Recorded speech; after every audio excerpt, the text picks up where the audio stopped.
Deputy Incident Commander, CAL FIRE Incident Management Team 2. Good morning. Jeremy Gahn, Deputy Incident Commander for the Incident Management Teams on the Palisade and Eaton incidents. In the past 24 hours, there's been little to no fire growth on both incidents. As Chief mentioned, the DINS inspections continue to occur, as well as USAR operations. Crews continue to strengthen the fire perimeter, extinguishing hot spots, utilizing ground resources and resources alike. Both incidents have requested the WIRT and BEAR reports, which are soil severity tests that will be completed by the end of the incident. And we continue to pre-position resources with a current mobilization center in Beaumont, which is in Riverside County, for any new starts that could potentially affect the area. CAL FIRE will continue to support our partners in Unified Command, and we thank you for your patience during this time. For the most current fire information, please go to fire.ca.gov. And next up, I would like to introduce LA City Fire Chief. Good morning, everyone. Kristen Crowley, Los Angeles City Fire Department's Fire Chief. Yesterday, I want to just give everybody a brief update on an additional brush fire that did break out in the Lakeview Terrace area of Los Angeles with structures that were threatened. Firefighters responded and aggressively attacked this fire. I am pleased to report that within approximately 34 minutes, all forward progress was stopped with no damage to any of the structures. I'll now be providing you an update on our Palisades fire. This fire is 23,713 acres with 19% containment, with 5,104 personnel assigned to the incident. Firefighters observed 30 to 40 mile per hour winds with low humidity. When you look at the aerial view of the Palisades fire, you may not be able to tell, but however, infrared flights last night indicated there are still numerous hot spots burning within the fire footprint.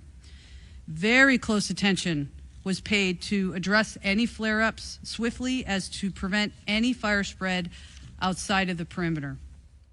We understand also, just a message to the community and those that were impacted by these fires, we understand your desire to return to your community. However, significant safety and infrastructure issues remain, including downed power lines, broken gas lines, hazardous materials, and unsafe water. Please know that we are working diligently to address these challenges and ensure your safety and the safety of our first responders. As we enter into the third day of this additional wind event, I urge everyone to stay alert. The combination of low humidity and strong winds has further dried out the brush, increasing the risk of fire. The danger has not yet passed, so please prioritize your safety. Thank you. I would now like to introduce our next speaker, Sheriff Luna. Good morning, Robert Luna, Sheriff of Los Angeles County. The Sheriff's Department, LA County Sheriff's Department, continues to have well over 1,000 personnel assigned. Again, many on 12-hour shifts, many without days off. Really want to thank the California Highway Patrol. They've contributed even more officers in the last 24 hours. There are well over 300 officers who are helping on both incidences.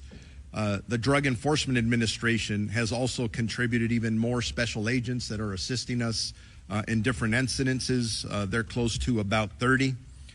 We are now close to or well over 900 National Guards, California National Guard, that are assisting us both for the LA County Sheriff's Department, the Los Angeles Police Department, and other law enforcement agencies here in California. Evacuation orders, they've gone down some. We are at 82,400 in our LA County jurisdiction, and warnings are up just a little bit because of the wind event to 90,400. In regards to a curfew, the curfew still is in effect from 6 p.m. To 6 a.m. I just want to make sure everybody understands that the rules haven't changed. If you don't belong there, you don't live there, stay out of there. There's no reason for you to be there, and you will be subject to arrest if you're there with no business. In regards to arrest, we had a few more arrests overnight. The total for LA County Sheriff's jurisdiction is now at 44. That's 36 arrests in the Eaton incident and 8 for the Palisades incident.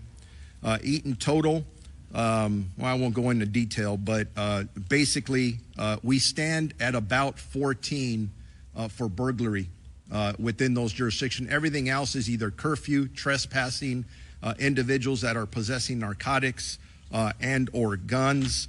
Last night, I do want to bring it to your attention that in our Palisades incident, we did arrest another individual for impersonating a firefighter. Somebody else who is dressed like a fireman was not a fireman. I got to give a lot of credit to our deputies for being proactive, stopping him, and arresting him. That investigation will continue. Search and rescue operations. Our search and rescue teams have completed approximately 78% of the search area in Altadena. That is an estimate of 5,516 properties. I'm hoping, with luck, maybe by the end of today, maybe tomorrow, that will be done. Yesterday, we started the same operation in the Palisades area. Evacuation zones lifted, Palisades 0. Eaton, we did lift 2. So we're communicating the best we can with our partners and our residents to make sure that they can get back in there. And please, as a reminder, our repopulation conversations do continue with every meeting. But please remember, just because there isn't a fire, the chiefs have made it very clear that we're still having some challenges with the wind, so we've got to keep a close eye on things. But in talking to our partners at Public Works and Utilities, there are things you can't see that are underground. There's a lot of hazards. So those are things that are going to have to be evaluated hour by hour, day by day, so that we can make sure that when we start allowing our community members back to their homes, that they are safe.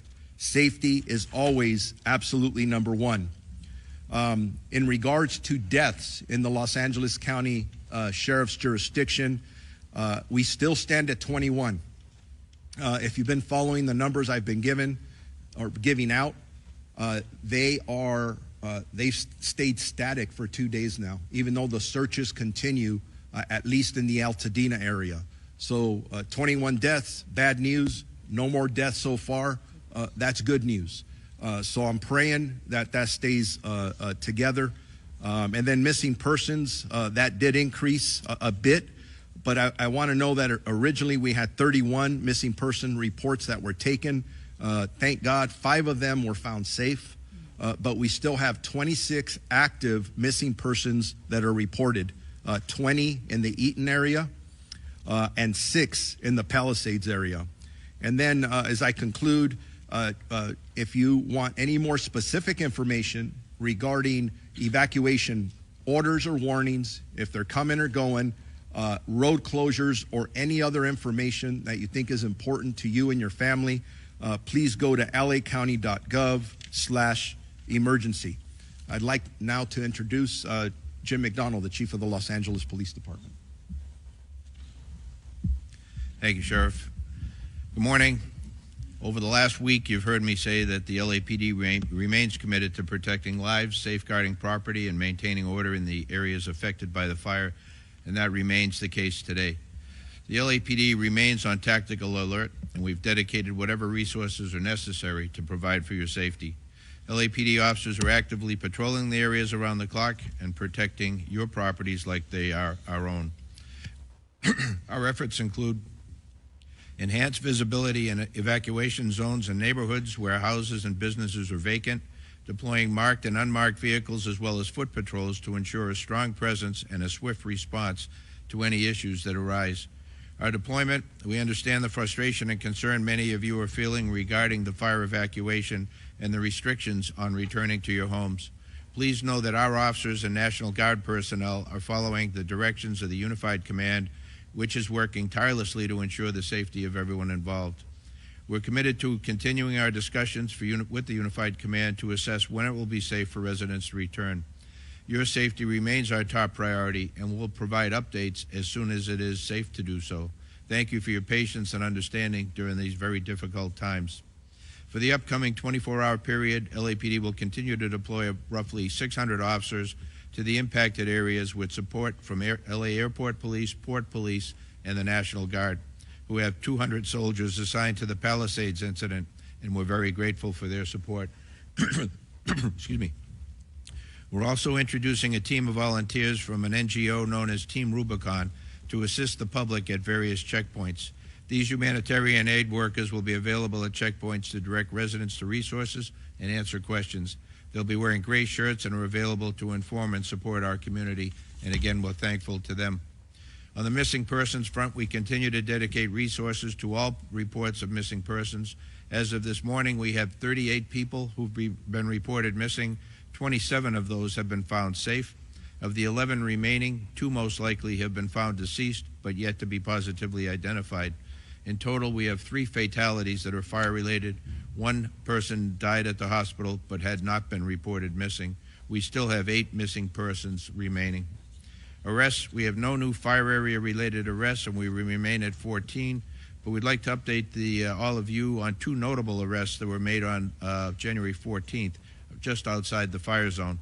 At approximately 5:15 p.m., officers responded to a radio call near the intersection of Glen Oaks and Van Nuys Boulevard, where a citizen had detained a possible arson suspect. Upon arrival, officers took the suspect into custody, and the citizen had already extinguished a nearby fire in a tree.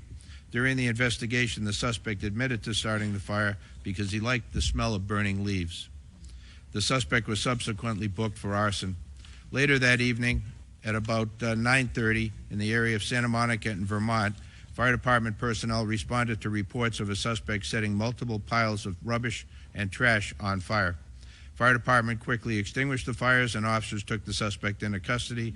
Suspect admitted to setting multiple fires that day and stated that she enjoyed causing chaos and destruction. She was also booked for arson. As we continue to manage this historic, catastrophic event, we want to express our gratitude to everyone who has provided tips and remained vigilant in keeping the city safe. Your cooperation is crucial during this time, and you can hear from those 2 examples I mentioned, there are people out there who this is what they do. If you know of those people, please give us a call before something really bad happens. Excuse me.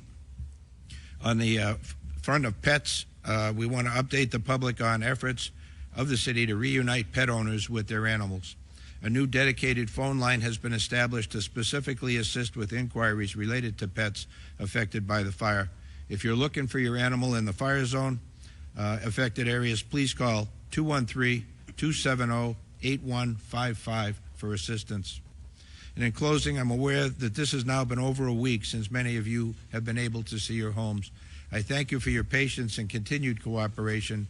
LAPD and our partners here will continue to work alongside each other to make sure our community has the resources we need to recover and ultimately rebuild. Again, thank you. Let me now introduce the Los Angeles District Attorney, Nathan Hochman. Thanks. The work of firefighters, law enforcement has been nothing short of heroic. The over 200,000 people who've had to evacuate, who have cooperated with this, again, it's been incredibly impressive. Yet still there are people out there who have decided that they are going to take advantage of this tragedy, that they're going to exploit this crisis for their own personal benefit. And we have sent this warning, and I'll say it again. The question is not if, but when you will be arrested. You will then be prosecuted, and then you will be punished to the full extent of the law. On Monday, we announced the charging of 10 different individuals, 9 for looting, 1 for arson. Of the 9 individuals, they were involved with both looting in the Palisades fire area as well as the Eaton fire area. They are looking at a minimum, the shortest sentence that anyone charged is looking at is 6 years in prison, 9 years in prison for another individual. We have people who are looking at 22 years in prison and a maximum sentence of life in prison. These are very significant punishments. Justice will be swift. Justice will be significant if you want to take advantage of this tragedy. Following on what Chief McDonald says, we have actually filed charges in 2 additional arson cases. Again, not related to the major fires. There's one that we had charged an individual who set a fire in the City of Industry. He set bushes on fire. He set a pallet on fire. He set the back of a tractor trailer on fire. Those fires were quickly put out. And that individual is looking at 7 years for a maximum prison sentence. Another individual was charged in the city of Irwindale under the I-605 underpass. Again, setting a fire that was quickly put out. That individual is looking at a maximum sentence of 14 years. We have received numerous allegations that we are now following up involving additional looting incidents and price gouging.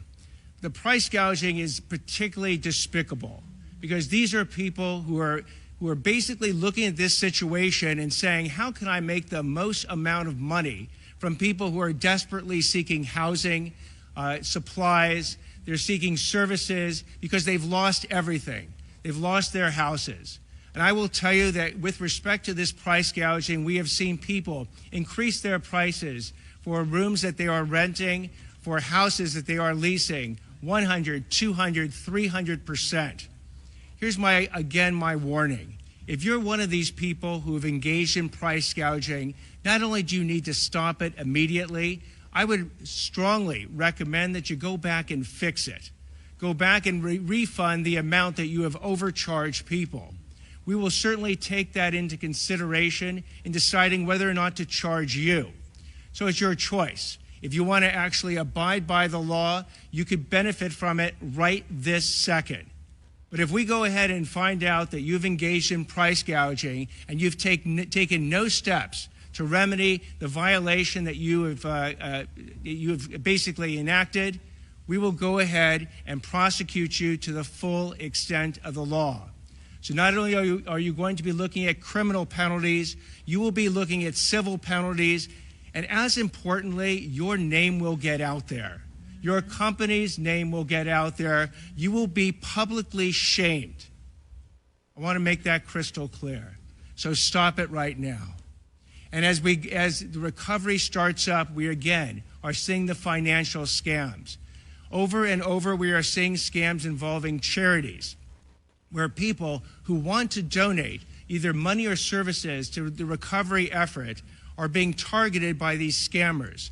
My strong message to you is if this happens, please check the organization that you are donating your money to beforehand. Do not donate cash. Do not even donate Bitcoin because it's very hard to track. Only deal with reputable organizations that you can then check out who will get that money to the appropriate people in need.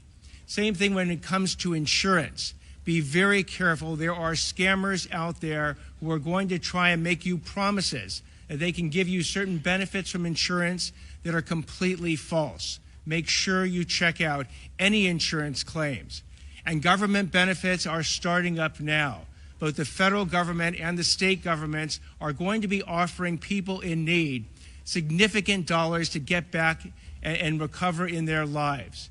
However, these will be ripped off. I will guarantee you there are people who are looking at this to rip them off. Here again is your warning, because I don't want any discussion later on that there is some confusion of what the consequences are. They will be swift and they will be significant. So again, I wish everyone great safety. Please support the firefighters. Please support law enforcement. Stay out of the evacuation zones. They are designed for your safety and to facilitate these putting out of fires and keeping people's houses safe. If you want to go ahead and violate an evacuation area, violate a curfew, you will be held accountable, you will be arrested, and my office will prosecute you. I'd like to now introduce Los Angeles County Public Health Chief Deputy Director, Dr. Anish Mahajan. Good morning. My name is Dr. Nicole Quick. I am the Chief Medical Advisor for the Los Angeles County Department of Public Health. As we continue to deal with the aftermath of fires and residents begin to return to their homes with proper approval from the regulatory agencies, it is important to remain vigilant about air quality. Fire and wind conditions can increase the amount of particulate matter, dust, and ash. Currently, the South Coast Air Quality Management District has extended a windblown dust and ash advisory through this evening. The high winds may displace ash from the Palisades and Eaton fire impact zones. Windblown ash particles may be too large to be picked up by our regular instruments and will not influence the AQI measures that we've pointed folks to look at for air quality. So it's important to look for ash in air and on equipment and on your surroundings to take precautions. To effectively reduce exposure to harmful particles, it is critical to wear appropriate respiratory precautions. This includes N95 and P100 masks. In addition to obtaining the masks, important to wear those correctly. This means over the nose and mouth without gaps and well fitted to your face. For N95 to provide the proper protection, they also must be changed out with regularity and if they become wet or soiled. It is very important to note that cloth masks, dust masks, and bandanas are not adequate protection. While they may provide minimal protection, it is not adequate to keep out those particulate and ash that we are concerned about.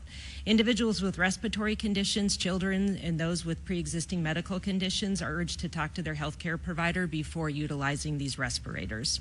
Taking these steps is critical for vulnerable populations, including older adults, children, and those with pre-existing conditions. N95 masks are available for free at LA County libraries and at the local assistance disaster resource centers. Quick note also for those who are struggling with finding their prescriptions, Public Health has begun offering medication assistance at all of the local assistance centers. We have teams there that can work with families and individuals to help them secure medications. Individuals can also connect with their regular providers, their pharmacies, and their health plans for further assistance in obtaining their medications. I want to make a note for those who are receiving medications for opiate use disorder. If you are having difficulty obtaining those, please call 213-288-9090, and we are available from 8 a.m. to midnight to support those needs. In addition to these efforts, there are other resources available to help in your obtaining prescriptions. Want to make one additional note that we do have environmental health inspectors at the local assistance centers that can address concerns related to fire damage and safety. We can assist family in identifying health hazards, provide education, and answer questions about maintaining a healthy environment. I will now hand this over to Supervisor Barker. Thank you, Doctor. I want to start by emphasizing, especially with the wind we'll have today, that it is important for residents to take health guidance seriously when you're near impacted areas and debris. The health concerns are serious. I've heard many questions about how to be safe when you're around an impacted area. Today, large signs are going up all over Altadena that outline precautions you should take when you're near impacted areas and when you're sorting through debris. The signs will be helpful for residents near burn areas who didn't evacuate but are still affected by debris and will be in preparation for when evacuated residents will be allowed back into the community. The information is broken up into 3 categories: what to wear, what to do inside, and what to do outside. There's a slide rotating on the screen that shares the important information that will be on those signs. As we recover, it is crucial that our residents have the information they need right here in our community. Yesterday, I had the honor of going to the Disaster Recovery Center at the Pasadena City College Community Education Center on Foothill, and that is exactly what I saw. I went on the opening day of operation, and I was so proud of our county family. I was so proud of the state and the federal who've all stepped up. But more importantly, I was so proud of the residents that showed up. It gave me hope that we are on the road to rebuilding. People weren't saying if I rebuild, it's when I rebuild. Impacted residents who cannot afford for government to to build up services slowly, I make you this promise. Our board is united. We are all in. We are going to make it as easy as possible for you to rebuild. And that includes permitting, that includes approval, that includes working with all levels of government to secure low-interest loans. It is an all-hands-on deck. At the center, we also have county departments and federal, state, and local partners in place, as you heard. So if you lost any of your vital records, or you need replacement of your license, they are there to help you and make it as easy as possible. Together, we're bringing every resource to our neighbors in need. Residents can access countless services, including FEMA financial service, which may include money for basic home repairs, personal property losses, and other uninsured disaster-related needs, such as childcare, transportation, or medical need. As county services ranging from the assessor's office to public works to the economic opportunity for employment assistance to the registrar recorder, our county stands ready to serve you.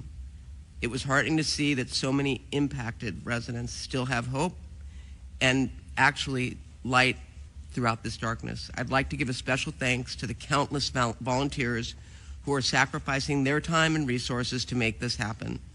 Overall, I received such positive feedback from the residents who were there receiving services.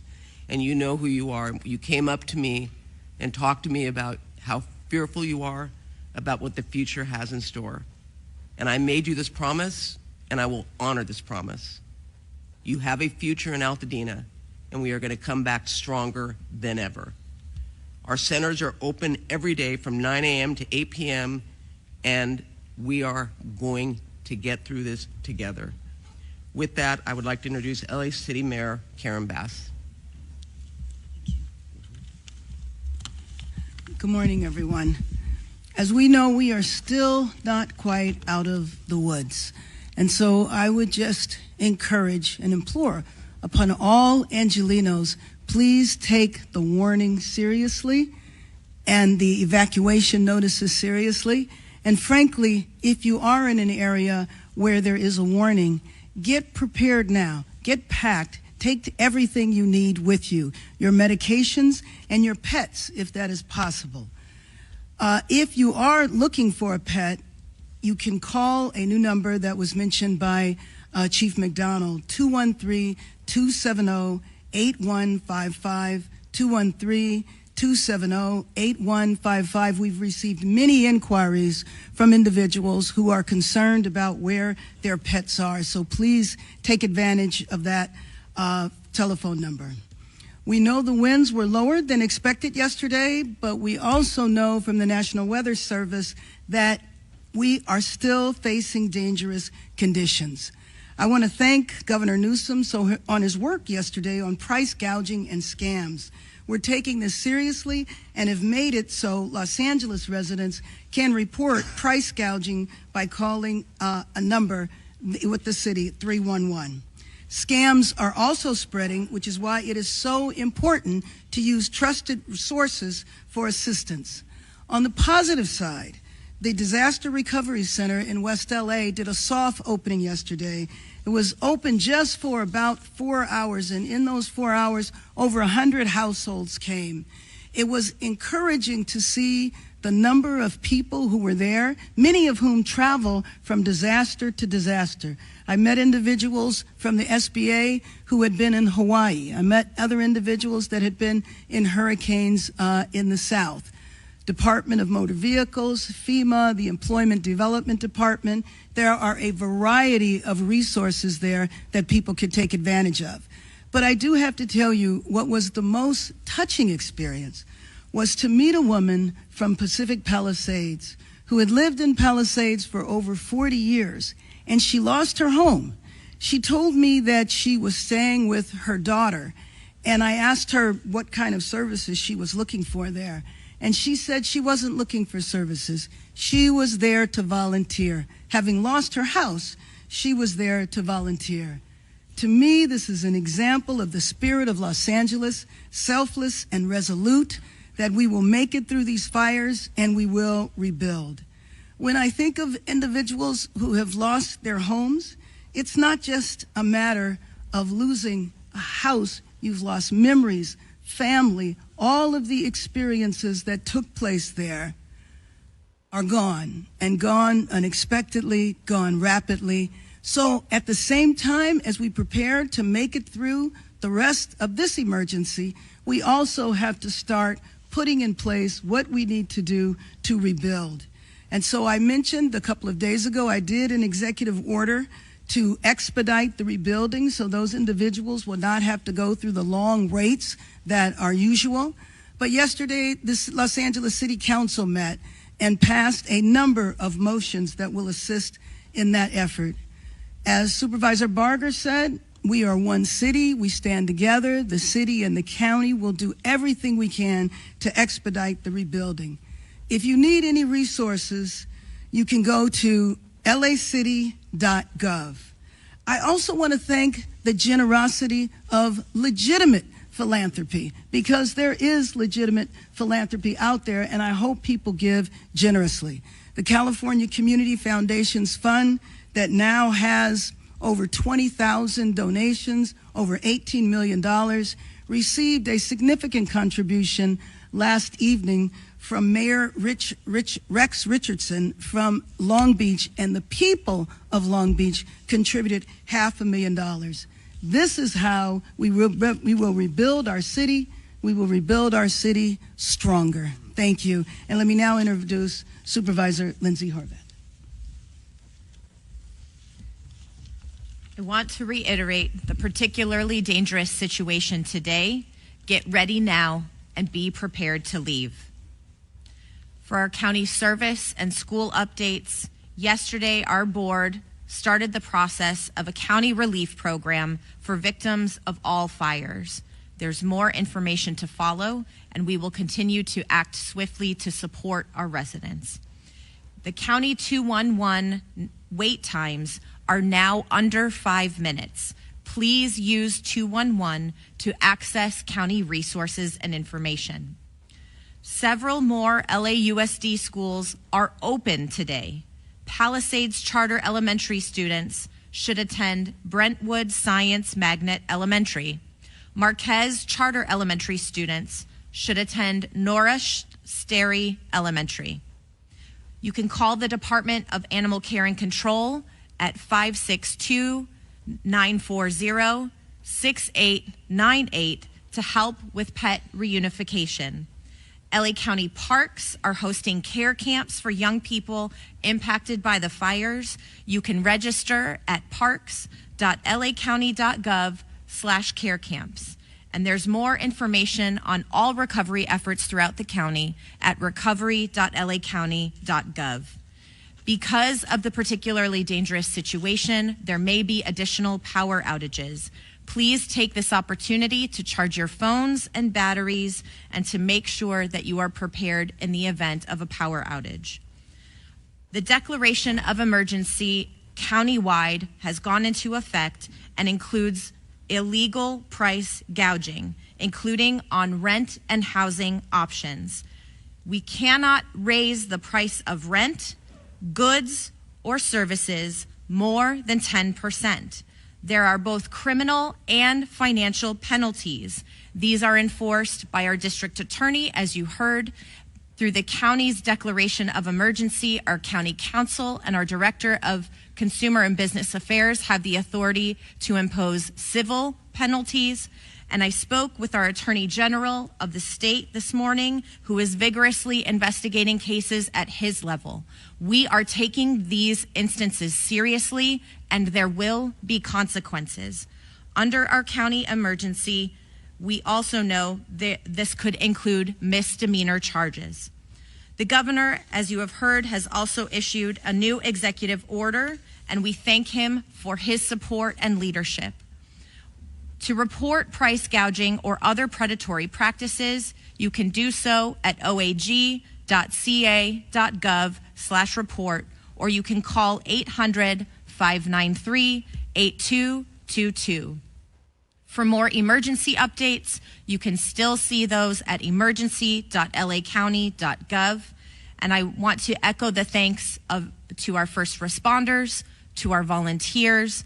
I also want to especially acknowledge LASA, those who are working in the county's newly established ECRC, and our homeless initiative efforts supporting those who are unhoused in fire danger areas. Our ICP has deployed more than 15,000 people throughout Los Angeles County for all of these fires. We thank each and every person who is helping Angelenos in this critical time. Los Angeles and the state of California have stepped up.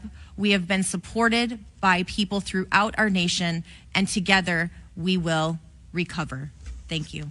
And now I'd like to introduce FEMA Region 9 Administrator Robert Fenton Jr. Thank you, and good morning. I just want to first give an update on our registrations for our individual assistance program. We're up to 53,000 registered, almost $12 million provided. And yesterday I had the opportunity to visit the UCLA Disaster Recovery Center with Mayor Bass to mark its opening. And as was discussed, a number of federal, state, local, nonprofit organizations there. Survivors impacted by the fire could go there to get many different services. I think there was over 70 different organizations there working to provide help to individuals affected by the disaster. So I would urge individuals to make sure you register with FEMA. If you're insured, go to your insurance first. It's better to register before going to the recovery center, but there are a lot of services there that everyone that's been impacted by the fire should take advantage of. The second thing I want to talk about is our transitional shelter and assistance program, which we just activated last night. The governor has requested that FEMA activate its transitional shelter and assistance program for displaced survivors. I'm happy to announce as of today, this program is now open. The transitional shelter and assistance allows for fire survivors to stay at participating hotels to help fill the housing gap until they can identify a short or longer term housing solution. TSA may also be available for those that have insurance, so it will help if you're in the process of still trying to understand what your insurance covers, or if you have alternate living expense for that. It will be for a limited time, but it will help during that time period in order to make those decisions. FEMA is reaching out to fire survivors that have registered with us that would be eligible for this program. So you don't need to request this type of assistance. If you're eligible, FEMA will notify you via phone, text, or email. Underneath this program, FEMA pays for the cost of the room, taxes, and non-refundable pet fees directly to participating hotels. Survivors are responsible for other ancillary costs like laundry or restaurants, parking, telephone service, etc. TSA is a temporary sheltering program. FEMA will continue to communicate with those in our program every 14 days to determine the need for longer term sheltering and what other resources are available to you. Lastly, I want to talk about the next steps we're taking to start the process toward recovery and rebuilding. The governor has requested that the federal government remove all household hazardous waste from properties impacted by the fires. We had a meeting yesterday with the county, the city of LA, and all the other impacted communities, public works directors, and we have directed the Environmental Protection Agency to do this, and I've allocated $100 million to go ahead and get this started. EPA's mission will be to reduce the immediate threat of hazards. They do this by removing everyday products like paints, cleaners, solvents, oils, batteries, pesticides, larger asbestos debris, and also pressurized fuel cylinders, lithium-ion batteries. EPA will stand up 40 teams over the next couple of days, which equates to approximately 500 personnel. EPA will work in close coordination with the state, county, city, and local communities across the fire areas, including the incident commands of Palisades and Eaton, to remove household hazardous waste. This will be the first step in getting survivors back to their homes and communities by removing those hazards from that area, so that then we can get into greater debris clearing and ultimately rebuilding. Thank you.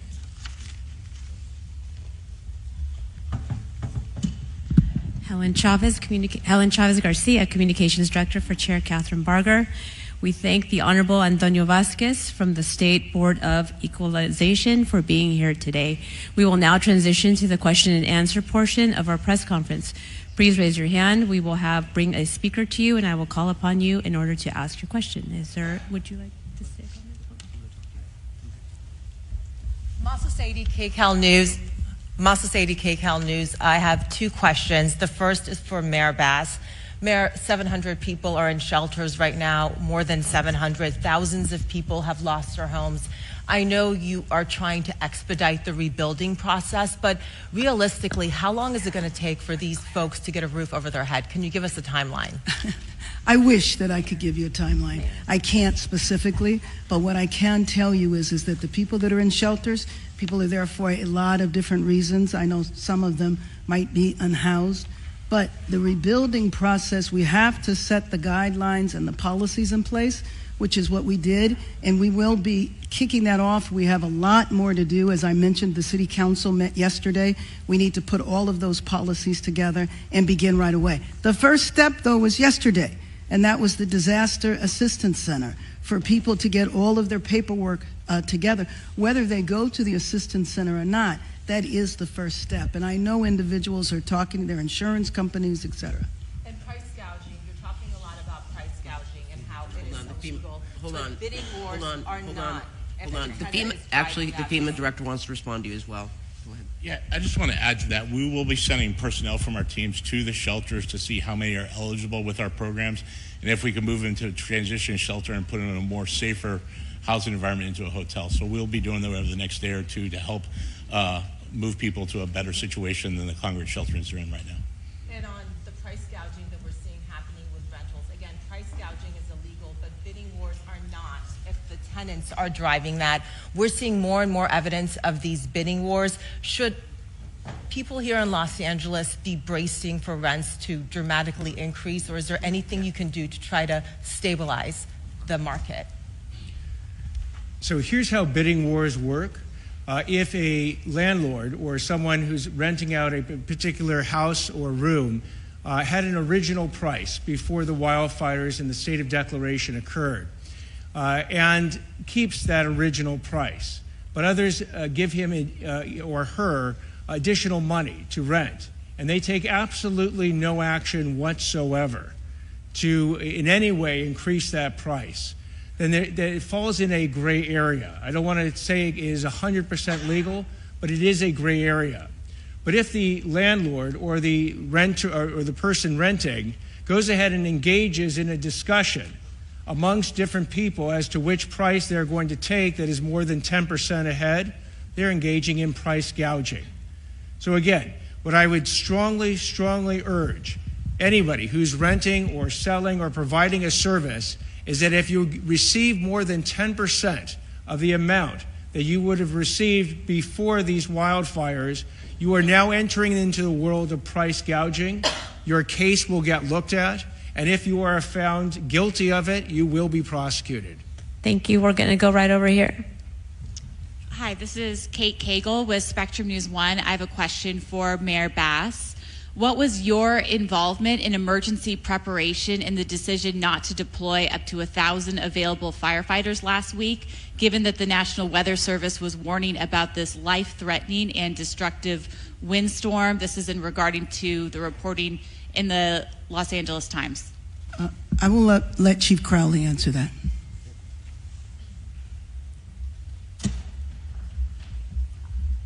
I want to be very, very clear in this answer. And also offer additional details after. So being very mindful of everybody's time, I want to make sure that you get the information that you need. In regard to the LAFD's position and pre-positioning of our resources, we followed the system in place. The system in place looks at the overall weather and risk. With that, we pre-deployed the resources in very, very calculated ways throughout the city, also not knowing where a fire might start and might not start. I think that's very, very important that everybody understands that. Also, knowing that there was a higher risk than normal in a very high fire, type of a scenario. 5 additional engines were pre-deployed on top of what we normally would do.